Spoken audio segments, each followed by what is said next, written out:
Hey guys, excited to be back with you for another week. And so we're going to start off as we do with a review from one of you. Thank you to those of you who have been writing to us via email, DMs, leaving a review on Spotify, on Apple, on YouTube. All those things help other people find us. And it's a really easy, great way to support us. And we're super thankful when you guys do that. This one was actually one that we got over email, and I told her that we would read it. This is from Sarah. It says, I have been listening to your podcast for months now and trying to figure out how to leave a review because it deserves an amazing one. However, I don't use YouTube, and on Spotify, it only allows you to use stars. You can't type out a review. Then I discovered your email on the bottom of your website. I hope it's okay that I'm sending one. You both have given me so much knowledge, understanding, and motivation to grow my relationship with Christ and my relationship with my husband. My husband and I are in our mid-20s with an almost 3-year-old girl, and we just celebrated our 4-year anniversary 5 days ago. Despite how bad and toxic our relationship used to be, and how little my faith was, I can honestly say now that I cannot wait to spend the rest of my life with this man and honoring God. I love listening to your advice, knowledge, and opinions. I try to listen to at least one episode every day, and honestly, it's crazy how they align with my daily devotional and convictions I feel sometimes.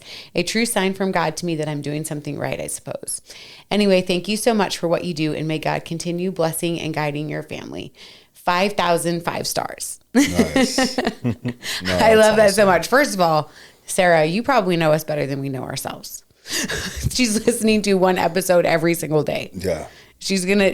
We need to ask Sarah, what topics have we missed? What topics do we need to cover? Just email her back. Because, yes, so like, hello, you have heard them all and in recent, recent order. Because half the time I'm telling you, Brad and I are discussing, like, what should we talk about? And then we're like, have we talked about this? Have we gone over this?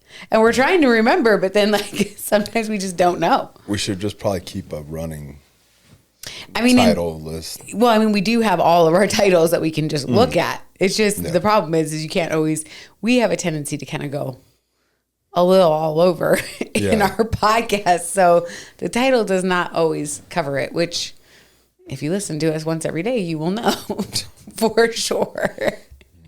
So anyways, I'm super thankful for those of you. And that was super special to get that email. And it's really encouraging to us when we get things like that, just to keep going and doing the things.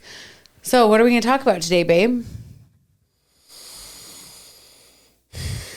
Wow. Ready? He's ready today.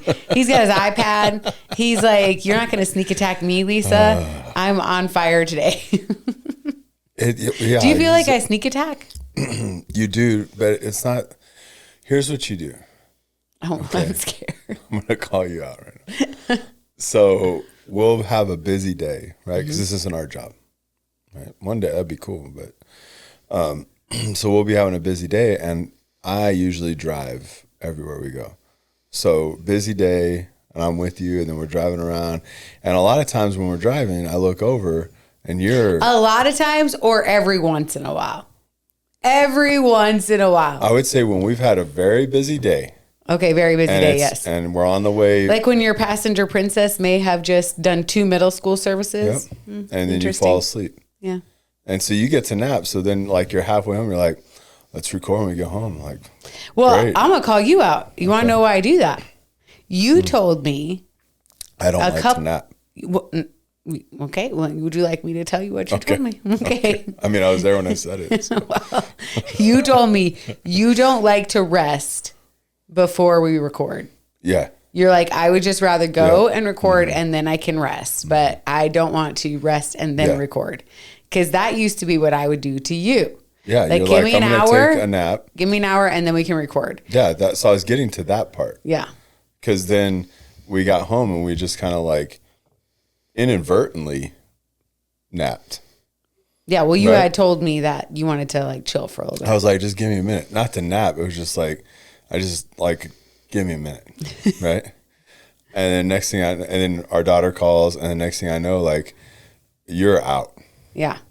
And so I'm just like, I'm kind of stuck where I'm at too. Because if I move at all, which I know I moved and I know you woke up. But if I move at all, you're going to wake up. So I just was like still. And that made me kind of fall asleep. And then it's like, as soon as you're up, you're like, all right, let's do this. Come on, get it ready. Like, yeah, I'm like, okay. Well, I mean, that's what you gave me the plan. I'm executing the plan. I definitely hit the Sunday afternoon. Also, we've been trying to eat really clean. And when I eat bad, then it affects me as far as like, it will make me tired. Food affects me like crazy. Yeah. It's pretty crazy how quickly it does though. Like we're all just feel super exhausted or, you know, have like a sugar crash or something like that. So anyways, we're going to be talking about what today? Rescuing too soon. Yep. Okay. Rescuing too soon. And what does that mean, Brad? In our Sometimes context, I do have to just throw in you our in. context, it's, I mean, because clearly that sounds like weird. Like, how can you rescue too soon? But just in our experiences, I think what we're getting at is that there's times when you need to step back in relationships, situations. You need to kind of step back. And I know this is kind of getting into a weird subject because it's like, this is usually just marriage talk. And maybe, I guess we'll talk about it, but I'm sure there's a time in a marriage where you just step back and kind of like, oh yeah. All right.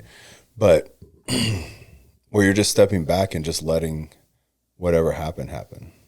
Yeah, like the natural consequences of people's decisions. Absolutely. So rescuing too soon can hinder growth and healing, really, right? And that's where, you know, I look at it, my first instinct is parenting, where you want to just, you know, do the things, right? Like, so if it gets hard, you want to just swoop in and save the day kind of, you know, mentality. You know, and it's, I mean, for little kids, it's different. Even not really, like it's just a lesser scale, right? So like when our kids were little, something we said right away was kind of like, we're going to let them fall and we're not going to make a big deal about it. Yeah. You know, like when they're trying to walk and they fall, we're not going to rush over there and like, oh no, you know, pick you up and, you know, coddle you. If they got hurt, there was times they got seriously hurt. There's also times where they fell and bumped their head and they looked at us. And we just kind of looked at them, and then they got up and like waiting for the reaction, like little kids do. Just like, oh, like, is my mom freaking out? Like, should she's not freaking out. Should I start crying? You know, and so of course there's like that. In that sense, it's just a lot lesser. But I think that that's kind of the same concept of what we're talking about today, where it's like, you know, we said then that we're going to let our kids kind of discover, and we're just going to kind of be in the wings. Now we're still that safety net, but then as they get older and older and they're adults and they move out of the house now, we pray that we've equipped them for all of the things, and then ultimately people make their own decisions, which is hard to navigate if it's a hard they step in and have to navigate through the consequences of that. I think what it is, I'm thinking probably more on the sides of marriage even than you are right now, because I think in our story, I walked through this in a particular season. And then when I think of a lot of the couples that we coach, we run into this. We run into this, especially when there's someone that's kind of going through a detox like season, and they're not quite willing to let go of things. This is the best way that I think I can encompass what I think we try to do. And I'm going to pick on women a little bit, because I do think in certain instances, women have a tendency towards this, even more so than men, when it comes to this side of it, where we try to be the rescuer instead of allowing the rescuer to step in, right? It's like, we don't want someone to walk through consequences or pain or walk out things with the Holy of Holies. And so in that, we're not thinking about it that way. We're just like, we don't want to be in this pain. We don't want you in this pain. We don't want to deal with all the hurt that is surrounding this situation. And so like, I'm going to come in and try to patch all the holes. I'm going to come in and try to make sure that, you know, you don't have to deal with that. Or even when it comes to, you know, particularly in betrayal, it's like, oh, well, yes, I don't want you to have any shame. Right. And that can be a beautiful thing. But what happens is we don't let someone walk out the natural healing process with their Savior. And so in doing that, we don't allow true healing to come because we're sitting there trying to be the rescuer. And then I always felt like with me that there was no credit I could take because the Lord just like literally took my hands off and is like, I'm going to do this work, and really removed my ability to be the rescuer. But my instinct was that I wanted to step in the way of natural consequences. And I can still see that instinct in me with my kids for sure. Well, it kind of goes to like what we talked about with guardrails and boundaries and stuff like that. It could get to a point where one spouse is making all of those to rescue the other spouse, not to help them grow and help your marriage flourish. It's more of like, I need to rescue him. It's kind of like, and a lot of people, I don't know if they'll agree with me on this or not, but I always love when Brad starts off with this. But this is my opinion. My opinion with church and denominations is that these denominations they all started with a great like heart, right? Intentions. Yeah. Intentions. I'm not saying they don't have great intentions now. Don't hear that. But if you look at a lot of denominations, some are like stricter than others, right? And then, those strict ones look at the other ones as like, I can't, like, are you even a Christian kind of deal, right? But when you break it all down, and even the other ones that are like looser, right? They still have these rules. If you're in that denomination, you have to follow, and when you dive into the word, a lot of these denominations that have all these strict rules and all these laws, quote unquote, you have to follow, or else, if they find out like you're getting in trouble, like it's not, it's not right. It's not even in the word. Yeah. It's like personal conviction that's made. And so I kind of was talking to you about this a few months ago. I'm sure I can't remember when, but where I feel like the intentions were, hey, if we make these rules, that's going to help everyone like follow Jesus the way they should. Avoid these particular things that could make you fall. Absolutely. And so then, they enact all these rules over and over and over. And, I would say like maybe for some people it works, but I don't think it works at all, because you don't really truly build this relationship of like, I don't want to do those things because I love Christ, right? Not because I don't want to break the rules. Which is the same thing like you mentioned with boundaries. Exactly. And that's kind of what I was like getting. So like if you enacted all these guardrails and boundaries on me, and it wasn't something that was going to strengthen our marriage as a whole, it was mainly stuff that like, if I do these things and he doesn't, he'll never step out again because he can't, because he's doing all these things, then that's not a marriage that's going to thrive at all. Right. Right. So that's kind of like that rescuing. It's the heart behind it, like the true heart behind it. And in that aspect of, I can't be the rescuer. I can't be the one that saves it all. We tell this to people over and over and over again in coaching. Like, I'll just use your name because obviously it's you and I together, okay. But like Brad had to be a better man because Brad was called to be a better man, not because of me. Like it could not just be that you were just doing the things for me or it would fail. Yeah. And I think this is where it gets twisted so often is it's like, okay, we can, I wanted to have all these things and I wanted to have all of these, consequences that I was avoiding. But ultimately it was like, well, you had to be a better man because you were called to be a better man. And that meant you walking out some really natural consequences. It meant you walking out the shame, right? Like I couldn't remove the shame from you. It didn't matter if I told you over and over and over again how God was a restorer and God had a purpose and he was going to redeem this and have a plan. Like when you looked at me, you saw my pain, and that meant that you felt shame. Yeah. Right. And much less like your own private thoughts that you were having to go through, right? Your own walk with Christ when it came to letting that go of. And that's a natural consequence to sin. Right. It has to happen, right? You can't save. And I think that's what we're getting at is your decisions and the consequences that come from those poor decisions. If you take them away, there's no learning. Right. Where's the lesson? Right. Where's the lesson? And it does come down, like I was even thinking, and the Bible in Galatians 6:7, a man reaps what he sows, right? Or a human, right? Yeah. Man or woman reaps what they sow. And that has to happen. And I think that's what's the scary part of it, even, in a marriage and even in relationships like other couples, other married couples that you're guiding along, you're helping, for lack of a better term, it's like when you first start, working with a couple and you're kind of spoon feeding them, right? And that's a lack of a better term, but you know what I mean? You're just like, they're just fresh and they're trying to figure this out, and they're it's not necessarily betrayal. It's just marriage is tough. Yeah. Everything is it's just tough, very right? fresh. Kids, like it just gets tough. And so, it's this beginning process.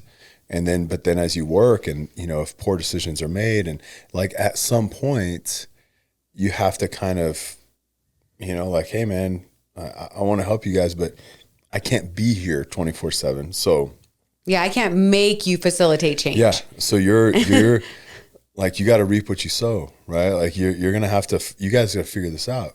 You've been given the tools, you have the tools, but you're not applying them, and both of you are making poor decisions, consistently. Like you're going to have to, like, there's consequences to what's going on right now. Yeah. And we can't be there to hold your hand. We can't be the rescuer. No. And I think that's a huge point with all this. And that's why I'm like, it bleeds into parenthood. It bleeds into your spouse, but parenthood, like these kids grow up, step out of the house, they make a poor decision. Like, yes, ultimately, are you there to do whatever you can? Absolutely. But there's a point where you got to let it play out. And I think that's the hard part.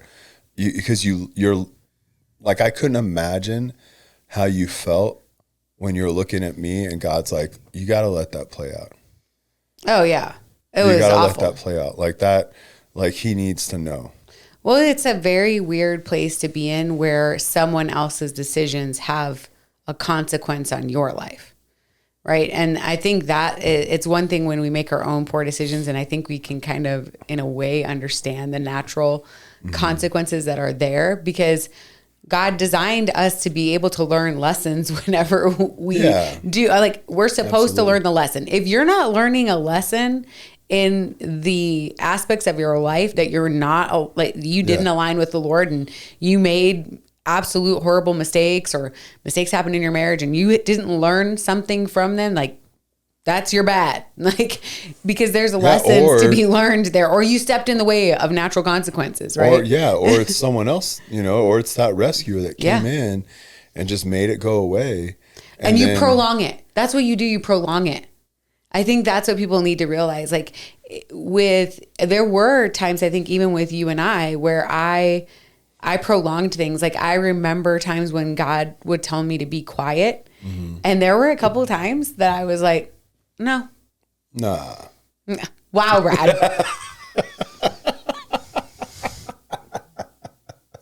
That was unnecessary. Anyways, trying to have a super impactful point. My husband just too agreeable right now. No, but I was like, I wanted to say this thing. I felt justified in doing something. And I feel like God has such a sense of humor, and he was so loving to me and all this, but I felt like there were times it was like, okay, well, it's going to take a little longer.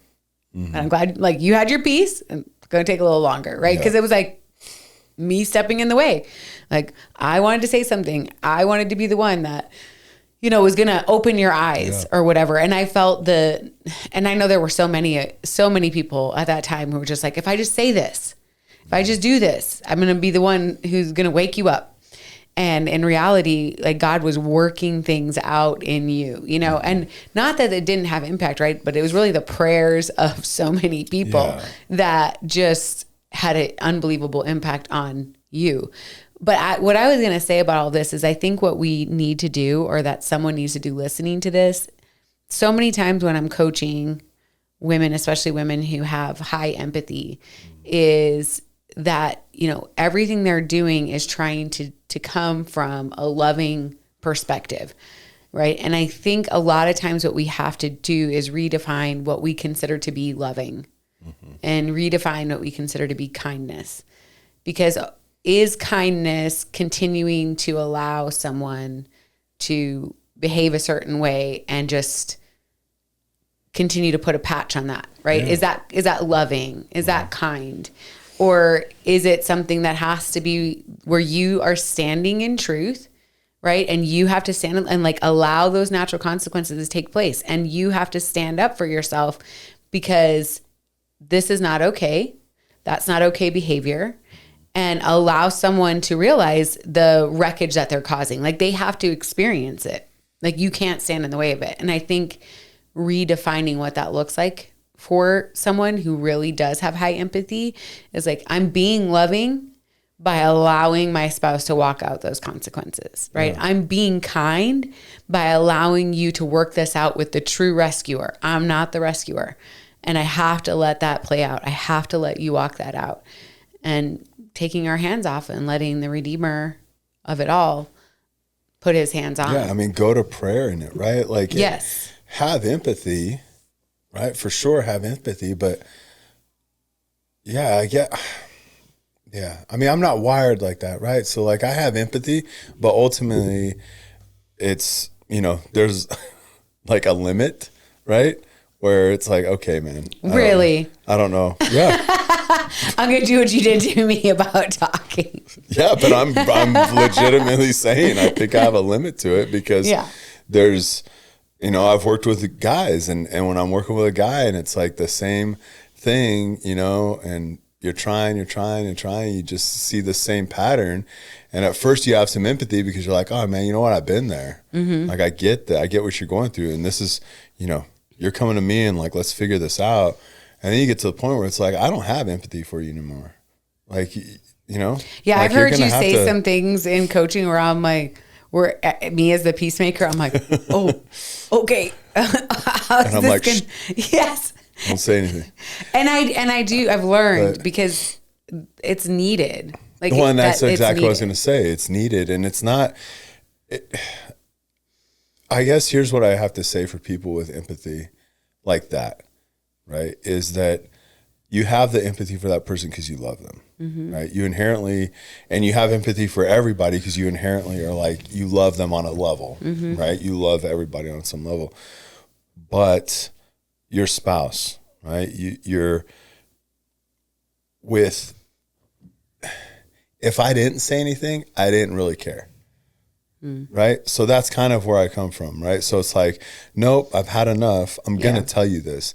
This isn't because I need to get it off my chest, because we can end the phone call or we can end this meeting and walk away. Like, right. This isn't. And ultimately, you're like, I actually care enough to say something. Exactly. Yeah. And that's how you know who your friends are. Right. Because if they care enough to check you, your spouse, hey, if your spouse isn't checking you, like, that needs to be an invitation that's open, right? Because it's like, well, no, you love me. I need you to check me. I need this, right? And so, I think that's where the definitions, right? Like where you're literally saying exactly, you're giving an example. Exactly what I was saying is where we have to redefine what we consider to be loving and what we consider to be kindness. Yeah, yeah. Not saying anything and not trying and not. All those things. Like I've said it to people before. It's like, if I'm not calling you out, then I don't care. So like if you and your spouse, if you have so much empathy for your spouse and you're helping them along, but at some point you're like, I can't do this. I think it's more loving to back off. Because of these things we're talking about, where it's like you interrupt those consequences, right? That's what you're doing. And it goes longer. You're interrupting the consequences. It prolongs things, but also it could create emotional and spiritual dependency. That's what I was going to say. So what empathy does is it starts leaning into enabling. Yeah. It can do it really quick. And then that's what you're doing, and it's just, it's weird. It's a weird place to be in, and it's hard. This isn't easy by any means to understand that at some point to love someone is going to be to take the hands off and just pray. Not that you're not doing anything, but that you're not going to intervene. Yeah, that's a good way to right? put it. That you need to let them walk this out. You need to you need to, they need to understand maybe, this is going to be a tough season. And I have to go about this, or just starting out, it's just all sorts of examples of and applications for this. Yeah. Like say, your kid, like our kids, they're both moved out, right now. And if he calls us and he's too far away, I can't hop in a car, nor do I have the money to hop in a plane and like head over there, at the drop of a dime. And if he's going through trouble, it's like, I can give him advice.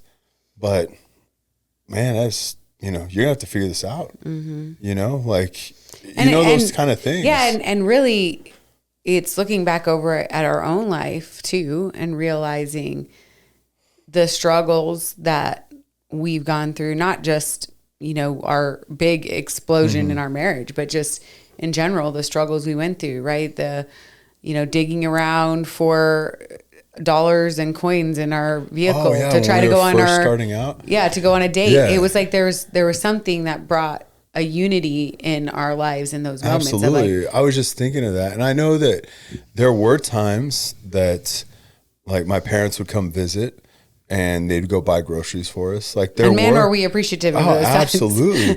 But I don't think we would have been as appreciative if that was without the struggle. If that was a normal thing. Not necessarily without the struggle, but if that was a normal thing. Yeah. Like, hey, every 2 weeks, like groceries are at the door, like then you can just kind of live how you want because like, oh, my groceries are going to be like, I don't even have to go grocery shopping. Someone's going to bring them to me. Yeah. They're loving me, right? They are helping me, but ultimately what are they doing there? But are they? But they're hindering. Well, they do love me. Yeah. No. I'm saying like the helping. Like, does it really help us when we have? Well, it doesn't help us grow. Exactly. So yeah, it does help us because we don't have money to go grocery shopping, like all these things. But it creates a dependency, and then you're not your own, right? You're depending on, like, I'm going to depend on you for my spiritual guidance. I'm going to, for all these things. Right. If you're just constantly there to hold me up, which this sounds counterproductive. There's such a balance here. There is, because I need your support. Like, we have to support each other. We have to support our kids. Like, I want to support my kids, but I also know that there's this tough side of it where it's like, man, you're going to make a decision and you got to live with that one. Like, this is going to be tough. Like, I don't even think we didn't call our parents and tell them like, hey, you know what? We can't even go on a date. Like, we didn't do any of that. We just put our heads down and worked harder. And it was just like first year of marriage, just learning to live together, learning and almost each other. That expectation that we knew we expected to just make it through together, but that it would be hard. Like, we didn't have the expectation that it was just going to be like, oh, the money would just magically be there. Like, I didn't expect my parents to help me, right? I didn't expect your parents to step in. Like, I didn't expect a third party to step into our marriage. I knew that ultimately, if we, we're going to be homeless, right? I knew that there was going to be, like, we could reach out. Yes. Right. And I think that's that balance of like, if my kid calls me and is like, I don't know, I need to come home for a while. Well, like, I have not made well decisions, or I've made poor financial decisions, whatever it is. Like, I can't afford this. I don't even know where I'm going to sleep tonight. And it's like, okay, well, you're going to sleep at the house. Yeah. Like, we're going to get you back here. Like, we'll find a way to get you back here. And I'm going to rescue you from this part. But then we have to enable you to start making decisions that you're not my, 12-year-old son anymore. Like, you can come here. I'm going to give you a place to stay, but this isn't a thing now, right? Like, you need to, these are your goals. You need to step out and do these things. So there's this fine line. And I ultimately knew that, with our parents. Like, I knew that there was something somewhere, but also like they knew how much we struggled for sure. Because just if you just think about it, right? We had an apartment, we had 2 cars, right? That we didn't buy them new. These are cars that we've had. They were paid. Right? Those are paid off. Yeah, just paid like off, but replacing duct tape. But it was like, insurance, gas, maintenance, all those things. Yeah. And we had a phone and I waited tables. Cable, because they didn't have streaming. Yeah. Like I waited tables and you had a job. Like, just. And went to school? Yeah, and I went to school. And just seeing that, like, you don't make that much money waiting tables. She's probably not making that much money. They got you can And I will tell you, like, Brad's aunt and uncle lived in the town that we were in. And I know we've mentioned this before, but they would take us on Sunday around 4:00, which is like we thought was the earliest eating time ever. Now we're like, let's get on board. An hour later, but they would go and take us to dinner, and that was like so special to us. And I mean, we probably would not have appreciated that in the same way if we had not for the week, like we couldn't go do those things. So that's a great example because that was support. That was love. They were cooking a meal for us, that we hung out at their house, but it wasn't enabling poor financial decisions. It wasn't just taking away all of our. It wasn't that we were knocking on their door and we were like, hey, we're struggling real bad. Like we can't eat. Yeah. Or, whatever Did it was. we offer to pay every single time we went out? Yes. Absolutely. And were they ever going to let us? No. They weren't. But that's so cool. But I think that is the fine line, right? With your relationships, with your kids, with your spouse is, yes, you're going to be there. But if you're constantly helping them when they make these poor decisions or the poor decision they made, and you're trying to like step into the consequences of what they have so they don't have any, then, I mean, would you say that it even could hinder like repentance, right? Like, I mean, unequivocally, because pain, we've said this saying on here quite a few times before, but we rarely change until the pain of staying the same is greater than the pain of change. Yeah. And if you don't get a chance to experience the pain, right? The pain of the decisions that you're making, the consequences, then are you going to pivot? Are you going to grow? Are you going to find the purpose from the pain, right? Like, or are we just saying like, we're going to draw this out. Yeah. We're never going to let you get to the point where you actually get to a natural breaking point and you surrender your knee to the King of Kings and Lord of Lords. Instead, we're going to just try to make it a soft landing, kind of like, and draw it out. Yeah. So think of like the parable of the prodigal son, right? And the Bible doesn't talk. I mean, it gives the whole story, right? The whole story is, there's 2 sons, and one is like, I want all the inheritance my dad's going to give me, and I'm done. Which is like totally in that time, like a blatant slap in the face. Yeah. So the dad's like, okay, here you go. Here's what you've asked for. I'll let you experience it. And then he goes and he parties it all away, basically. And it doesn't say how long he was gone. Like, it doesn't give those details, right? And that's why I'm going to say this, but I'm saying it doesn't give those details. But do you think that maybe in this parable, right? And it's a parable, so it's not even a real thing that happened. It's Jesus telling a parable, right? So he's giving an example, like to try to help people understand where his point of view is coming, right? But do you not think that dad knew what the kid was doing? Yeah. And at some point, could that dad have not said, oh, he's out of money? Like, or he could have said, no, I'm not giving you your inheritance because I'm not going to let you go and squander this away and get to the, like so that would have been the way I would have as a parent been like, no, just no, you can't have any. But I think in that moment it was like, well, this is who you've decided to be. And I have to let you experience the full measure of that. Like when I think of it now, like, I guess I've never really thought about that from the father's perspective. Yeah. Cause I always think of it as like, the grace of God that, right. He hits rock bottom. He turns his life around and comes running back to his dad, which the parable is us running to Jesus, you know, so he runs back to his dad and his dad accepts him and throws a party, you know? But thinking about it as the even dad. in that perspective of like God saying, this is the choice you're making. Yeah.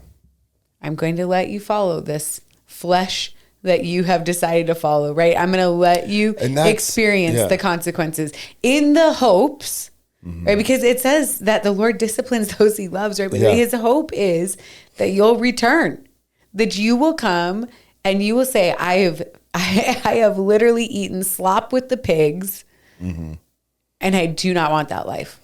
I do not want those things. I don't want to live for the flesh anymore, right? Like now that the son is home, right? Now that he's been restored, his perception on that restoration is completely different than if he was just the son who had stayed there always, right? Because it's like, but don't we want, like we've said it on here before, like I don't want my kids to walk through what I walk through. Yeah, no, I don't. Right? Like I don't want, like their testimony doesn't have to be this horrible event. We want them to learn from us. Yeah. And so, yeah, I mean, I get what you're saying, you know, but at the same time, it's like, of course I would have said like, no, you're not going to do that because these horrible decisions, you're going to make horrible decisions. Right. But then fast forward 10 years and he does the same thing.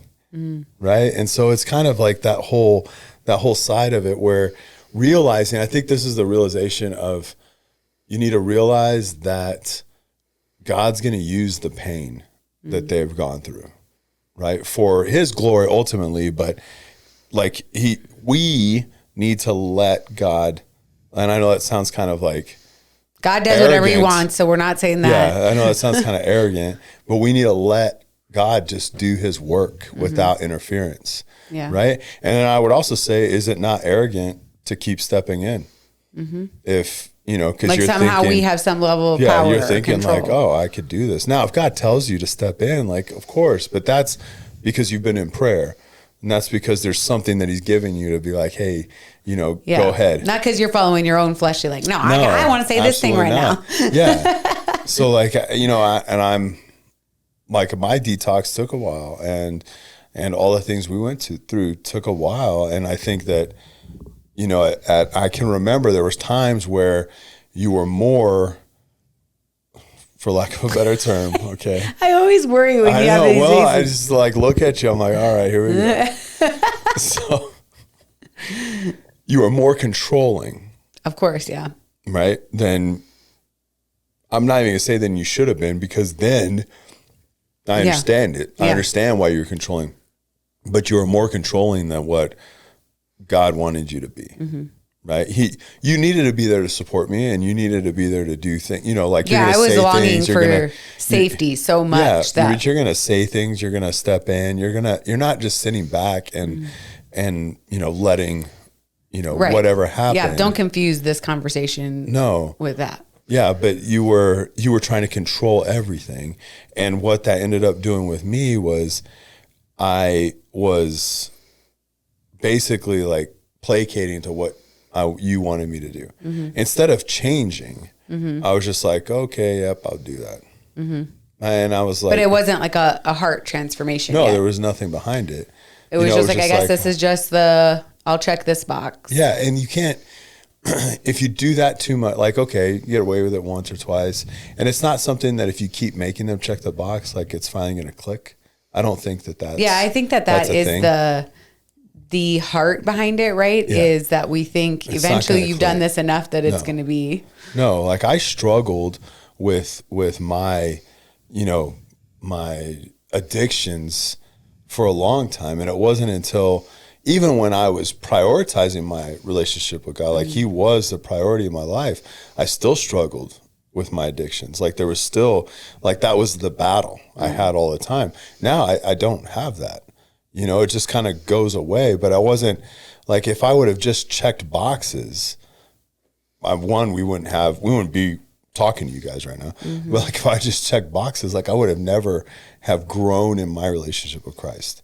Yeah. And I think again, going back to like spiritual dependency, I would have just kind of been, oh, if I just do these things, right? Like the strictness of some, you know, some churches, like I was saying, if I just do these things and everything's good, Yeah. and I'm fine, where my heart behind it is like, I hate this life. Like, why am I doing these things? Where I hit rock bottom, even when before we came back together, right? And I'm kind of like, I'm kind of just running amok, right? And doing the things like at any point, I mean, God could have stepped in at any point.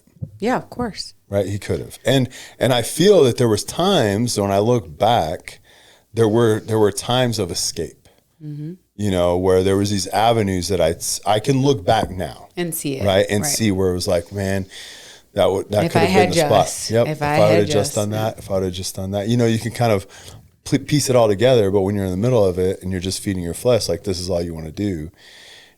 But there could have been a moment where God just like stepped in hard. Right.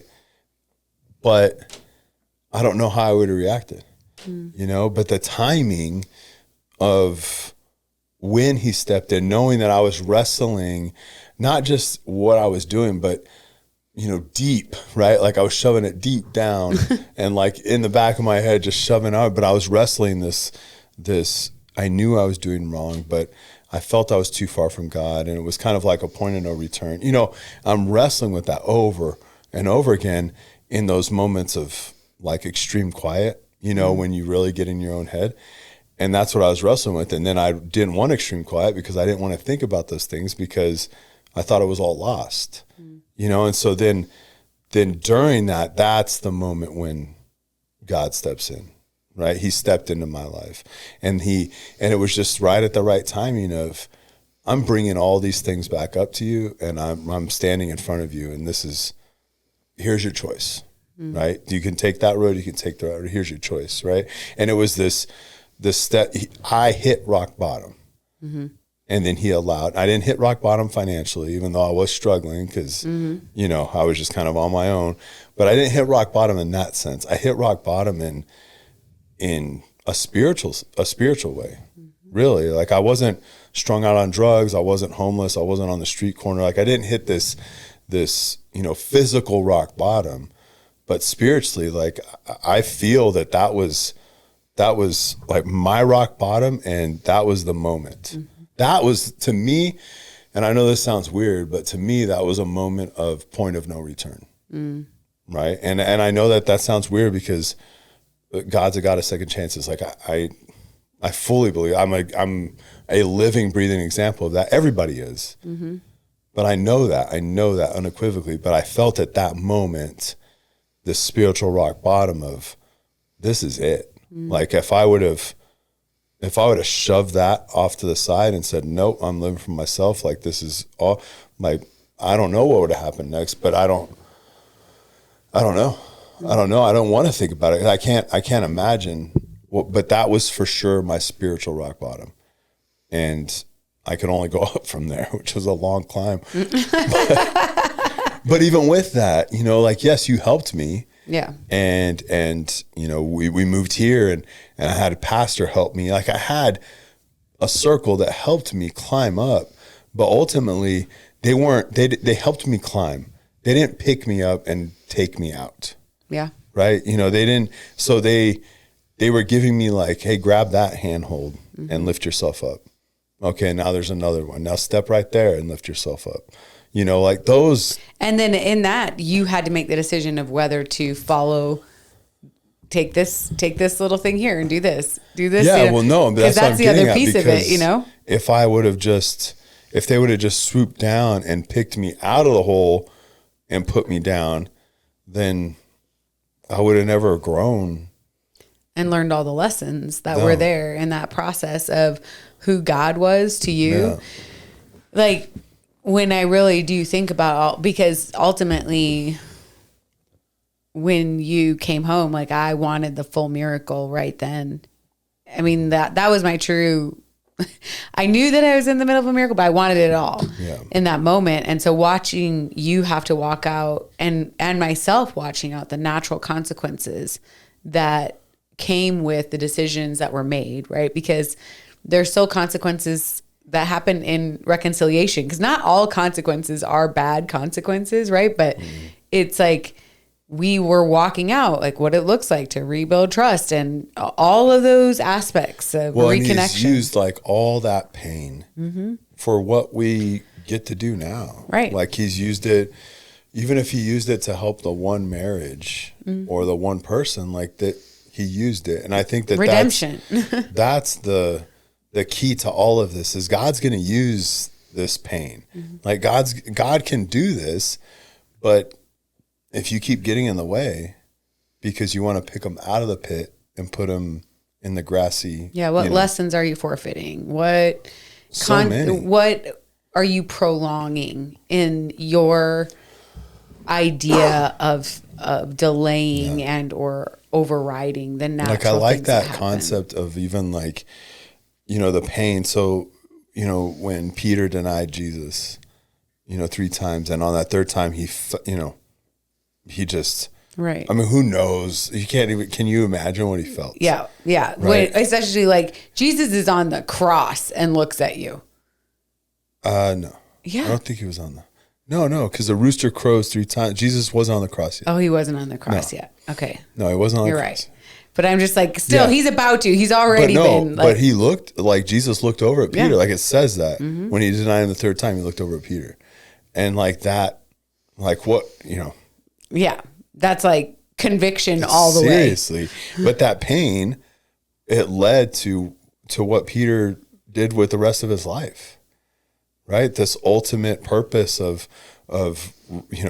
writing scripture, this ultimate purpose of everything he did. And he became a truth teller from that point. Yeah. And and it was with just boldness.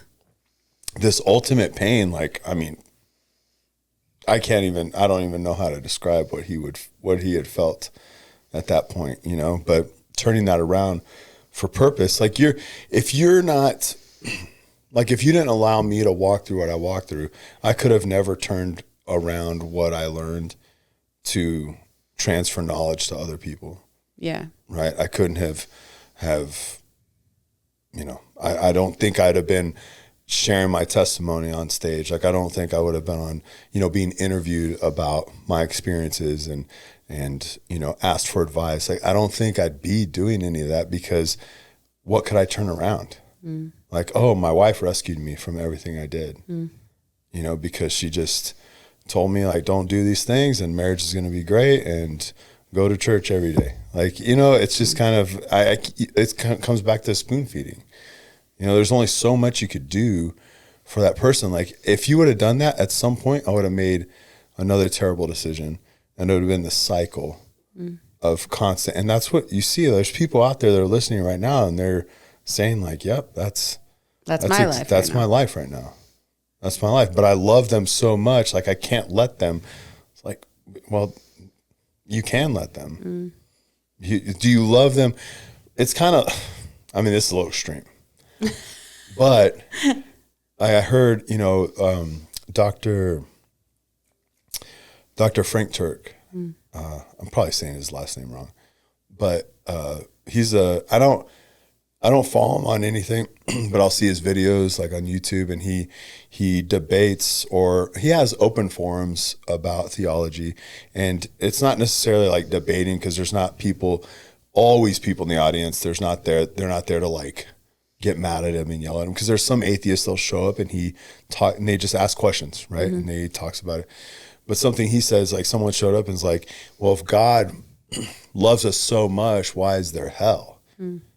And he turns around, he's like, well, God loves you so much, right? That he's giving you the option to choose him or not.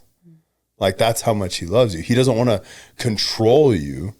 He wants you to make a choice. And that's love. Oof, yeah.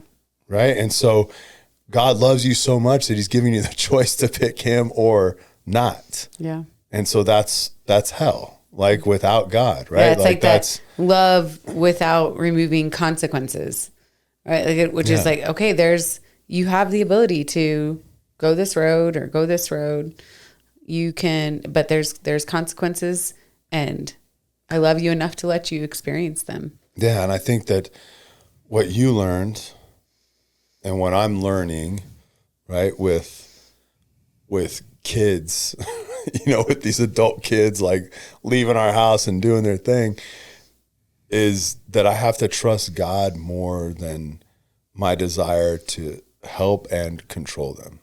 Yeah. Or not control them. I don't want to control them. Because it's like the rescue side of it. It's like, I want to rescue you from the hard. I want to make this portion of your life not as difficult as it is. Mm-hmm.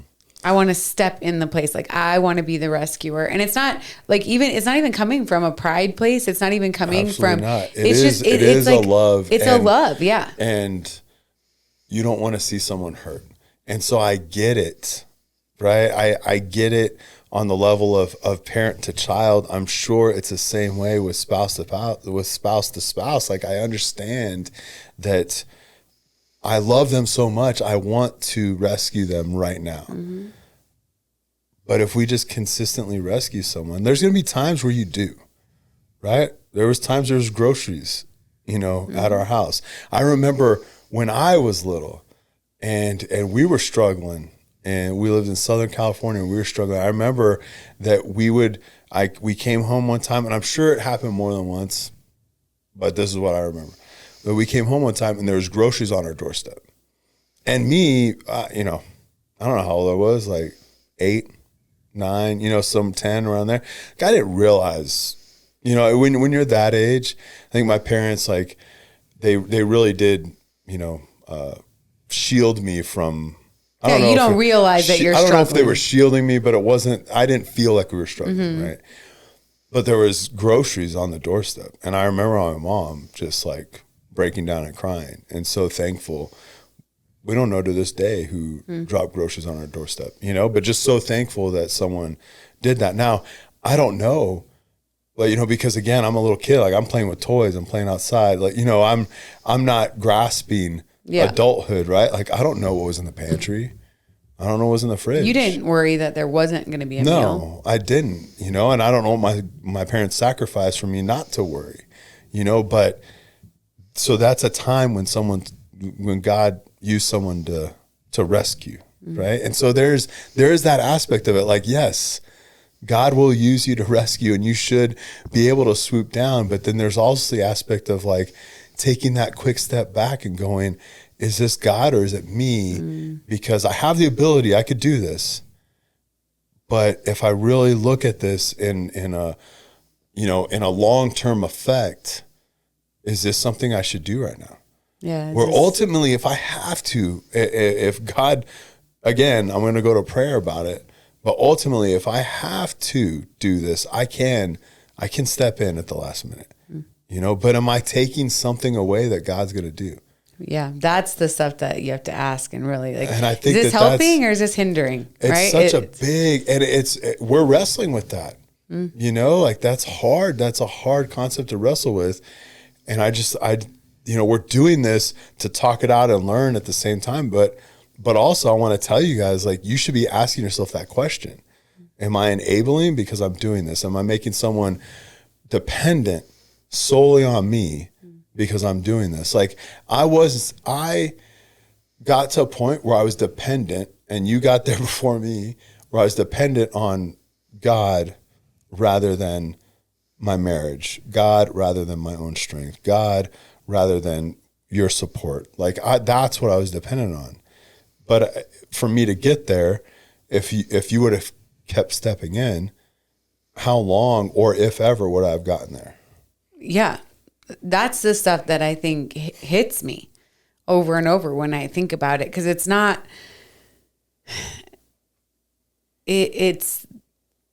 we have to trust the plan of our Savior more than what we can see right now. Mm-hmm. And that sounds like simple, but when you're in it, when you're living it, when you're living out the consequences, when you're watching someone you care about walk out the hard. Yeah. Like there's not, you want to step in. You want to step in. And that's when you have to start trusting that God's plan and his purpose will prevail. And it's bigger than ours. Yeah. I think that, the things you can do is you can pray instead of trying to control. Yeah. Right? Consistently pray. Consistently, like let's do some like Christianese, like intercede. Right? Yeah. Like consistently step in and pray for them and their needs. Like just consistently do that. That's never hurt anyone.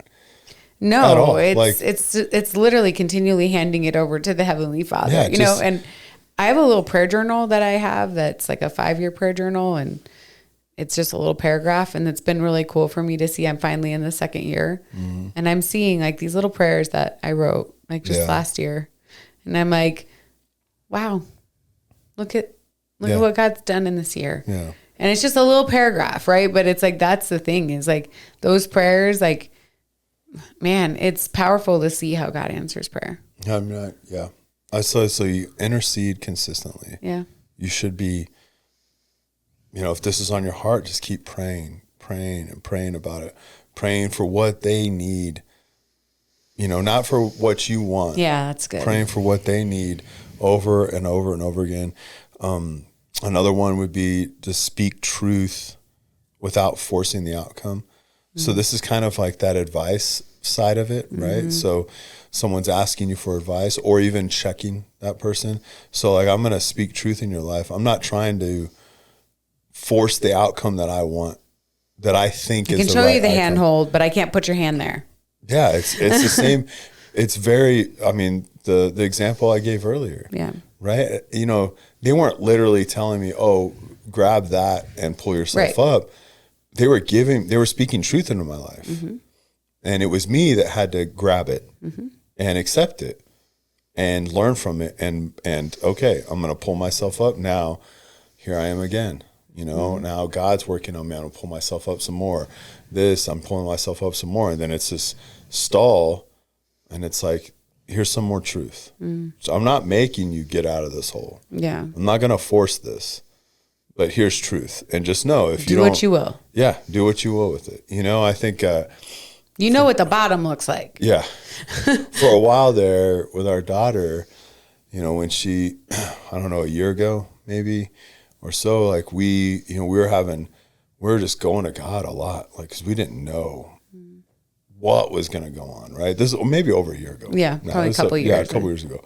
And we didn't know what was going on, and the decisions that we felt that she should be making, right? And that we felt she should be making, and it's like she's not making them. And man, there was times I spoke truth to force an outcome.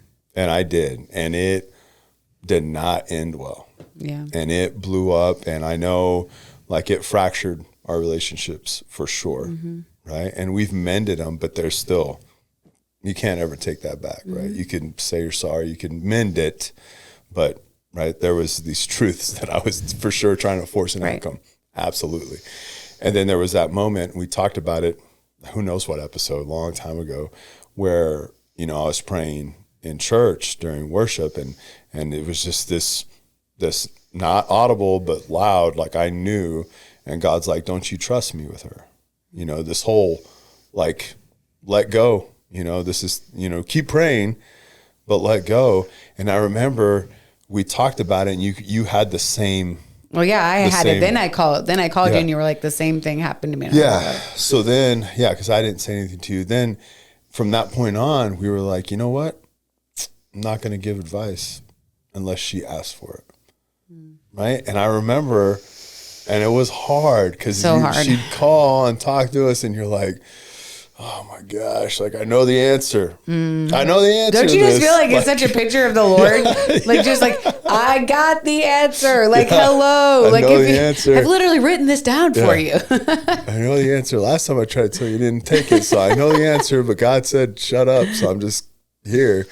And I remember this went on, I don't know, a couple of weeks probably. More than that. And we were driving back from church, and she calls us, and we have her on like the car, right? She's on whatever, like speakers, and she's talking to us, and she's blah, blah, blah, blah, and I want to do this and this and this, and she's going on and on and on. And then it like got quiet, and she's like, oh, and it kind of like, I think it, like God, right?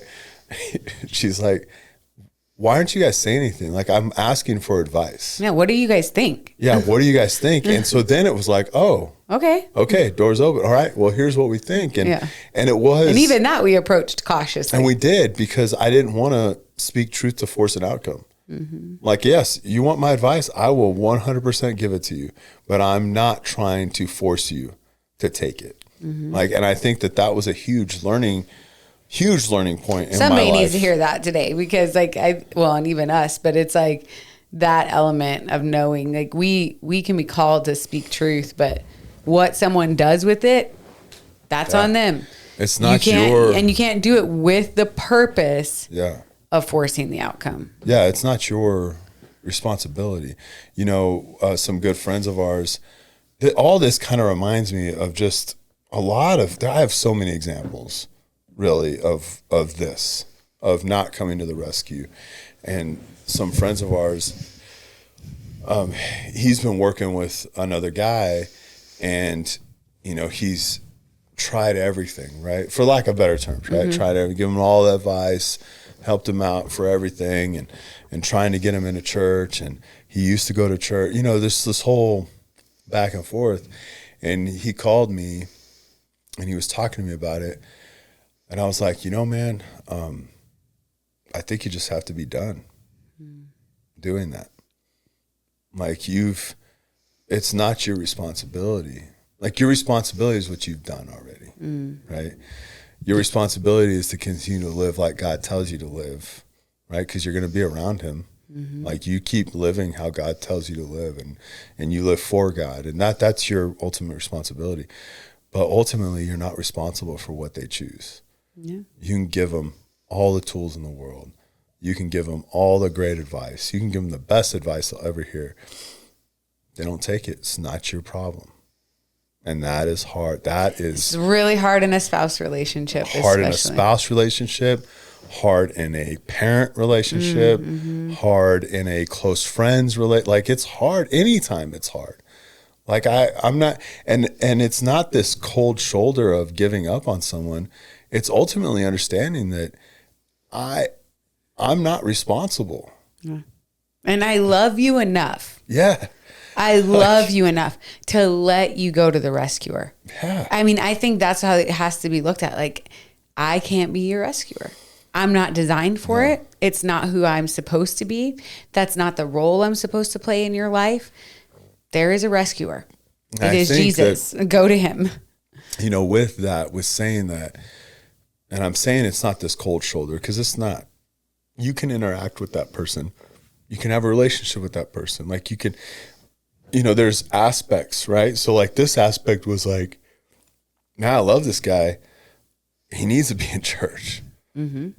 Or like, even a son, right? A parent to a child, an adult, child. It's like not living for the Lord, right? Like that feeling you have, like, come on, you need this, like those kind of, this is that weight. Your spouse. It's like this desperate kind of love that you're just like, if you would do this, everything would be so much better. Yeah. If you'd make this change, it'd be so good. But then it starts weighing on you, because you're taking responsibility for that person's decisions, failures and successes. And you can't do that. And that's what I'm saying. It's like, I told this guy, I'm like, hey, just stop. Like, it's wearing you out, which is going to affect your marriage, which is going to affect a lot more things. Like, you just need to stop. You need to stop. Be their friend, wait and hope, like, pray without ceasing, like those things. Like, you keep doing those things, and waiting and hope is that it's keeping that soft posture with them. You're not being resentful, right? I've invited you to church. You've been to church. You've had the experience. Like, I know when you're ready to come, I'm here. Yeah, exactly. That's the same thing. I think in the spouse and parental, it's like, man, I that door's open. Like, I'm ready. When you're ready to make the change, I want to have the conversation, right? When you're ready to go to coaches or counselors, like, I'm ready to go, right? Or all of those things that it's just like, I want this and this outcome, right? But I need you to experience the end of yourself so that you can go. Yeah. I mean, I remember you forcing me to even try to go to, what was it called? I mean, it was some support group. Yeah, some support group you're trying to force me to go to. And so I just drove and sat in the parking lot because I was like, I'm not doing Yeah, this. I think that was a big lesson for me at that time because what I wanted was to see these things originating from you or the willingness to do so in order to feel a little safer. Yeah. But the reality was, and I think that's what the Lord was working out in me too, was, well, he can go to this group. He can go. He could check that box every week, walk in the door, sitting there, and get nothing. Because his heart posture is not where it needs to be. Yeah, and maybe I would have broke through there. I'm not saying that. Like I believe that there's power in those things too, but I wasn't right for what I did, like at all. I'm not making excuses, but yeah, I remember you distinctly like you're going to this, and I was like, okay, fine, and I went and sat in the parking lot. And then I walked through my own disappointment too, right? Like, so what that did for me was, okay, well, he's not there. And so then it made me feel more unsafe. So because I like put these, check marks in place that ultimately don't confuse us because it's important to establish guardrails. It's important to be willing to all those things. You put boundaries up with love. Yeah. Right. Not with control. Yeah. Cause like if we have this happen in coaching, right? There'll be a couple where the wife or the husband is basically putting it forth like, this is going to be the rescue. Like, I just need you to hear Brad talk to you and then that'll be it, right? Yeah. But that dude ain't ready to hear any of that stuff. And we've heard that so many times and I don't like it when I hear that because I know. It's like, well, one, it's not me. No, right? Like it's not me. I don't have this magic, way of speaking to men that, that's going to be the wake up call for them. Yeah. And I get the heart's desire behind it. Yeah. And I for sure have been used in that sense where I've been able to like God speaks, speaking through me to be able to speak to men. And I love that. But yeah. But you're not the rescuer. No, not at all. And somebody has to position themselves to want that's always to kind take of the step. Yeah. And I understand where the spouse is coming from, right? Not because they need to speak to me. I understand where they're coming from. It's like, man, if you would just hear this, like, I don't know. It could change everything. Yeah. It's like when you send like the clip of a message that you saw on YouTube, right? Man, if you to grasp this, like listen to this, grasp this, doesn't mean they're ever going to watch it or not, but I get the heart behind it. And there's not inherently anything wrong with that. It's this love, but also it's this side of, yes, you're praying, hopefully, right? You're praying, you're interceding, you're doing the things that, you're trying to let go, but ultimately you're not letting go because you're like, okay, I'm praying, but God hasn't done anything. So, what it is if he would just have listened, if he could just listen to this guy, if he could just go to church and listen to the one sermon, like if I could just get him to go and do this, I know God's going to do X. And it's like, God is so much bigger than that. God doesn't need him to step into that Sunday morning sermon, right? Yeah, it's not the only place that God speaks. No, absolutely not. He found you on the side of a road. Yeah, I mean, and I love that. I love that the God that we serve is everywhere. Now, there's people that walk in on Sunday morning and they hear the service and they need that. And and they were lost. And it's beautiful. And that is, I'm not saying that that's not a good thing. Yeah. What I'm getting at is if you're forcing someone to do something and you're saying, well, if I could just get there, God will do this. And it's like, you're not realizing what God can do then. Because you're praying. Now, if God puts on your heart, hey, send this to him. Like, that's different, right? Hey, set this up. Like, that's totally different. But if it's this thing, if it kind of is this like you sent 13 messages to your spouse in one day. It's kind of this litmus test of, if I can get him to do this, God will do this. If you're saying that, don't do it. Don't do it, because that's not like, who are you? Right? Like, if I could just put him here, then that's where God's going to meet him. This is what I'm saying, that aspect of like, I'm wanting to be the rescuer. Yeah. Instead of pointing to the rescuer, because we cannot position someone ourselves to be in that place, even though we desperately want to. And so whoever is listening to this, and I know we've touched on this topic a little bit once before, but we wanted to dive deeper into just, man, there's a beauty, there is a love, there is a kindness in allowing someone to walk out the hard they step in. There really is. Yeah. And you see it in God with us. And you have to entrust the same with when it comes to those that you love, that God works things out according to his purpose and for good. I kind of feel like I need to leave it, with all, kind of wrap this up in this sense, right? Bringing it back to toddler, 1-year-old, 2-year, whatever, right? And that toddler, like 4 or 5-year-old space of a child where, I let my kids push the limits, right? But I never was going to let them run into the highway, right? Like, I wasn't going to let them like run into oncoming traffic so they learned a lesson. That's not what we're getting at, right? What I did let them do was I let them crawl up the playground and I let them, be in this little bit of danger, right? And it wasn't ultimately danger. Like the worst that would have happened would have been, a couple of bruises, maybe something broken, but also like I didn't want something broken, right? But I was okay with a couple of bruises, like that. I don't know if I'm getting my point across with that, where it's like, I don't want. Someone's like, but they're running into the highway, I'm telling you. Yeah. I mean, I don't want to like send someone to this ultimate, like maiming, but they also need to reach the end of themselves. Well, and the reality is there's an element of, obviously not just in physical, but there are people that it takes, man, I remember even with you going like, surely this is the end of himself.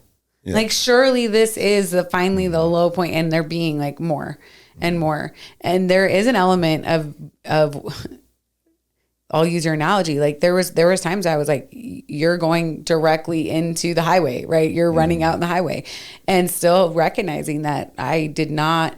It's different with parenting and with your spouse, right? Yeah. And so like when it comes to your spouse and the decisions an adult is making, there is the recognition that I cannot be the thing that either causes you to make a good decision, or is responsible for your failure.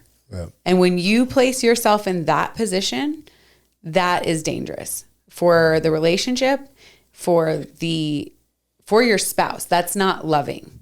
And I think that's what people need to recognize. When it comes to your children, then you have to create boundaries that allow them to explore in a safe environment, right? And then equip them. Your goal is to equip them to handle that. They know they don't want to run into the highway, right? Yeah, but I like my analogy isn't just the kids. What I'm saying is that I'm not like you weren't going to let me run into oncoming traffic.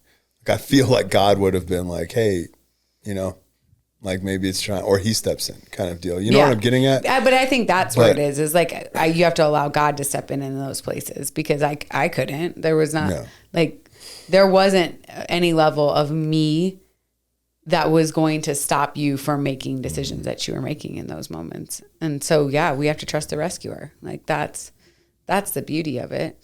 We trust him. Like he's greater. And I think that would be the challenge in all of this, like paying attention to where are you trying to rescue and trying to take the place of the rescuer. Yeah. That's not where you want to be. All right. We'll see you next week.